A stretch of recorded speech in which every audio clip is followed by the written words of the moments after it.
The Agriculture Minister, who says no rules have been broken by the chair of Bord Bia. Members of the IFA have, of course, been outside the semi-state agency's offices in Dublin calling for the resignation of Larry Murrin, the chair of Bord Bia. Brazilian beef used in products from Dawn Farms, a company owned by the chairman, and the use of imported Brazilian beef by Dawn Farm Foods has sparked anger among Irish farmers, with critics saying it creates a conflict of interest for Mr Murrin, whose role is to promote Irish food. Let's hear from the Agriculture Minister, Martin Hayden, who says the protest isn't serving farmers' best interests. For their county executive, their county chairs and their commodity chairs to get the briefing that the Bord Bia got last week, that I have received, the commercially sensitive briefing. 14 members of the board of Bord Bia, 12 of them accepted that detailed briefing and the points that are in it. There has been no rules broken. This is explainable. And that is Martin Hayden there. And joining me for more on this in studio is the chairman of Beef Plan Movement, Clare, Joseph Woulfe. And on the line we have the Clare County Chair of the IFA, Stephen Walsh. And you're both very welcome to the show. Joseph, I'll start with yourself. And I mean, your organisation, as well as Stephen's, arguing this situation represents a conflict of interest. Can you just explain why? Well, you got Bord Bia as our kind of main body to say this is a quality product from Ireland, and they've been letting in a percentage of non-Irish product into the market, and under the broader name of Bord Bia approved. So the conflict of interest lies in that. It's not what we want. You know, I mean, the loops and the paperwork alone is so vigorous. I can just say, if you're being a farmer, you get your farmer payments. There's a book about a half-inch thick of rules. You have to follow that. There's veterinaries, inspections, there's health and welfare of the animal. Then you have the Bord Bia set of rules and a visit every year. Which, I mean, I think you would agree is fair enough, because we want to make sure that it is quality beef that is getting to people's plates. But I guess that goes back to why farmers have the issue with the import of Brazilian beef. Yes, we don't know what they're bringing in, and we don't know what it is, and it's going through our food chain model for quality and assurance. So, like, unless they have the same quality standards as we have, we're going to say we're being betrayed. Okay. Stephen Walsh, how much is farmers' confidence being affected by this controversy? Well, I suppose, yes. I think farmers are very concerned about this, and as they see, I suppose, really the double standard, of what's happening in that. I mean, we have proven, in fact, the Commission has proven that beef that did come from Brazil, that came into the European Union, and we talk about safeguards, and we talk about, that this couldn't happen. And you might even argue that, look, the safeguards found that this Brazilian beef that contained hormones came into Europe, and they found it.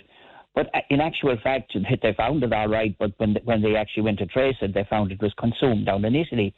And I mean, you see, while we have all this certification and quality insurance, we find that this beef, that can contain hormones, is banned in Ireland for over, 30 years plus, because of the link with it, carcinogenic and in terms of cancer.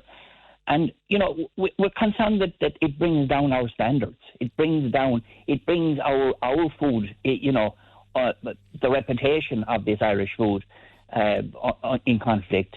We also see then that just there before Christmas, another consignment of beef landed up in Ireland. And I mean, apparently it came from Germany through the north into Southern Ireland. And we said, well, we export 90% of beef a year. Why are they bringing in Brazilian beef into Ireland, which exports 90%? And it's so important that we keep our standards and quality here. And it just, is it, to sell some of that beef under our label, kind of the back door? It stinks of all of that. And that's why, we are very frustrated and very angry. And then we find that actually the chairman of the organisation that is responsible for all our rules and regulations, Bord Bia, is in fact importing this himself. And anyone with any logic would say, well, actually, come on a minute now, should he be doing that? Should he be in the position as chair of this organisation if he's doing that? And you might say he's done nothing wrong, and sure, look, there's a bit of truth in it, I'm sure he's a fine man and all that. But I suppose it's the globalisation of food is what's happening here, and it's about trying to get every last buck out of it. And unfortunately, farmers, and the frustration we have is we've always been price takers. We get what's left. And then, we have to buy in and get this certification, and they tell us that this is, a huge part of it. And we've agreed to that. We want to have the highest quality food. And, if we're going to have this higher quality, obviously you need certification. And then to find the chairman can bring Brazilian beef into this country. And yes, we know a delegation from IFA went out there. They found that, antibiotics are freely available. They did a trip of about 3,000 kilometres throughout Brazil. They found that, you can get antibiotics over the shelf. You don't need any prescriptions. And it's total double standards. And just to bring Joseph Woulfe back, just to bring Joseph Woulfe back into that, I mean, your group, the Beef Plan movement represents many producers. What are kind of opinions or views are you hearing about the situation? Is there the same maybe level of incredulity and anger as we're hearing from Stephen and the IFA over this? Yes, totally. And also too, I work in a barber shop, so you hear the men on the streets talk, and the men on the street. Well, we were chatting about it. I was chatting with a farmer about it, and then the woman next to me, Michelle, she was chatting about corned beef. How that in some shops corned beef is marked Brazilian beef. I was going, really? Because I wouldn't buy corned beef. I'd be a ham man. And then she says, oh, no, it's actually in a few different products, but you mightn't read the labels. And I said, you're actually right. I probably wouldn't read the labels. I'd look at a surname on the beef product. She said, well, funny enough, the surnames on the products are actually Irish leaning. You'd be thinking, oh, that surname, that sounds Irish. But if you read the ingredients, it's from outside of Ireland. Which I guess stresses the importance, for people when they are in the supermarket to examine as much of a label on a product as you can, albeit, I understand, depending on how much stuff you're buying in the supermarket, that can be an issue. Stephen, you wanted to come in there? Yeah, I mean, really, should we have to be looking at small print? Surely when you see a Bord Bia label on something, we should be able to say, well, absolutely, this is certificated, this is 100%. And yet we find herbs from South Africa ended up in this country with a Bord Bia label. So, look, there's issues there that have to get sorted out, and we have to be absolutely clear. If certification says Bord Bia is quality standard, and that's why we're so frustrated with this, is because, we believe that the Bord Bia stands for everything, and that it is the certification of trust. And yet, again, we're back to our chair, who believes, it's okay to bring in Brazilian beef here with the standards that they have. Well, Stephen, can I just ask you then, Larry Murrin has been invited to appear before the Oireachtas Committee on Agriculture, but we heard from Minister Hayden there earlier on. He says no rules have been broken by Mr. Murrin, and he also believes that the protests, and your members are protesting outside the Bord Bia's offices in Dublin, that they're not serving farmers' best interest. Can you see his point that maybe the protests are counterproductive? Well, I suppose you could argue that, and I suppose it brings you back into the argument of the globalisation of this food, and we see, currently our GMO tool is out in Gulf Food out in Dubai at the moment. And I mean, you see stands there that, and is it Minovera, EVR, the foods that, they are linked with Darn Farm Foods, a company with that down. And I mean, they have one stand for Brazil and one for Argentina and one for Australia. And I mean, should our chair be involved in a space that's actually in the globalisation? Surely we should be pushing for Irish food here and saying, this is something we can stand over. Well, some have called for him to step down as the chair of Bord Bia. Is that the IFA's position? That's our position. We feel that, unfortunately, because of the situation and because we have discovered, the quality of Brazilian beef that is coming in here. And I mean, the Commission, and they said we have safeguard, again, they have found carcinogenics in this beef. We know the beef was brought in by him. And if that doesn't smack of double standards, I mean, I don't know, maybe I'm wrong, but I had a view just or something. Okay, well, we'll put that out to the listeners on this 086 1800 964. So the IFA calling for Larry Murrin to step down. Joseph, is that Beef Plan Movement's position as well? It would be an Irish Suckler Society, an Irish Beef and Lamb Association, an Irish Rural Life Association. Look, IFA is on the board too. You know, maybe these questions about the flagging of what they're doing is okay because of the rules state they can do. Maybe they would have been investigated more. Given that you're all calling for him to step down, what do you make of Martin Hayden saying that he hasn't broken any rules? Yeah, I suppose when the directors are there, what rules do they create? I mean, did they create rules that they can't have a problem with? But like, there was another stamp, and I remember GI, Guaranteed Irish. You know, the G and the I in the middle of it, green in colour, white background. That was all the standard. You saw that and said, okay, that's Irish. Maybe we need a double stamp because we're going to lose trust in Bord Bia if they're bringing in stuff in the back door and using the Bord Bia label to it. We're going to have to do something different if they're not, stepping up to the mark and doing what they should be doing. And I think the trust will start to be eroded, and that's why they don't want to see farmers protesting outside Bord Bia, because the trust of Bord Bia will be dropping in the public domain. This is all coming with, I suppose, the extra concern of bluetongue, Stephen, and Micheál Martin not too long ago that he was in China. I'm sure that visit and efforts from Irish officials helped persuade China to lift the ban they had on Irish beef. But not too long after that, we now see the bluetongue virus.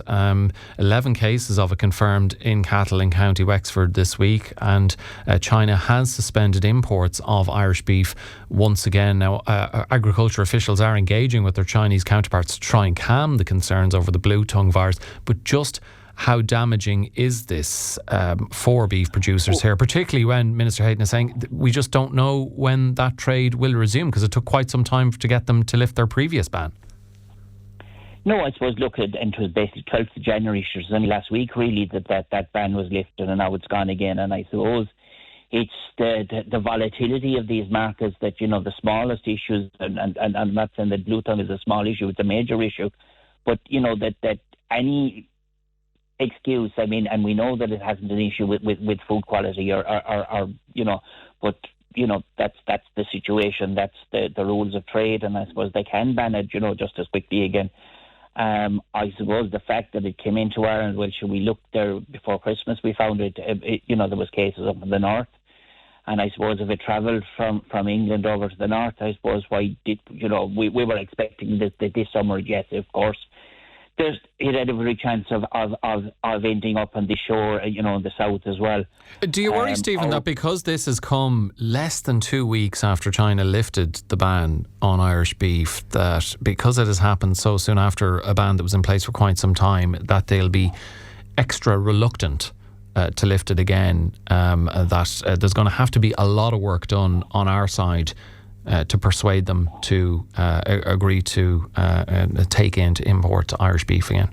Well, I suppose you could say yes and no, and I mean that sounds very wishy-washy, but I suppose the fact that the proteins in the world have deteriorated dramatically in terms of, and the protein source obviously being beef, and there's a lack of beef throughout the whole globe at the moment, and that's why, in Ireland and the prices have increased dramatically. I mean, look, sure, for the last 40 years we were getting, I mean, we weren't even breaking even on the price of producing beef, and only for, the incentives that we got to keep producing this food from payments, sure, a lot of us, but the next generation are not going to continue of being price takers.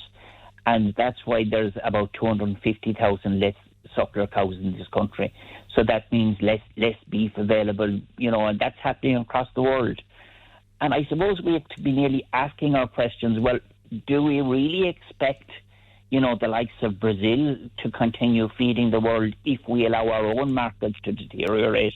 And then what will the quality of food, will it matter if we have nothing else to eat other than that food. I take that point, but I suppose we have to convince the likes of China and elsewhere that the quality of our beef is of a good standard and blue tongue free. Just to finish with you on this, Joseph, I mean, China is obviously a extremely important market, a huge market, but these cases of blue tongue is going to affect live exports of cattle and sheep to some countries aside from China that are outside of the EU that require us to have a disease-free status requirement. So we'll see live exports to smaller markets like the UAE suspended for 12 months, and might be a smaller market than China, but still those are significant markets, and 12 months is quite some time. How damaging do you think it's going to be, and how much work is it going to take to convince the likes of China to not drag their heels on lifting this new ban on Irish beef? Well, I suppose if you can stop the spread and contain it to a region, it wouldn't be as bad. Like just blue tongue is a mite, the little insect, an midget, and it's transferred that way. It travels by movement, but doesn't affect humans. It doesn't affect humans. At the same time, you don't want to be eating beef that you think has come from a cow with blue tongue. No, or a sheep either. But no, it has a cause and effect. It's in Europe. It's been spreading in Europe. The warmer temperatures allow it to live longer and move around from April to November, that period. Yeah, it needs temperatures of 12 degrees Celsius and above. Yes, so hopefully frost will come. But after that, no, it'll be contained. Look, the farmers are quite good at the foot and mouth disease come out. They were rapid at rolling out protocols and systems to keep things at bay, and I think that will happen again. Okay, they don't want it to move around. They know what to do.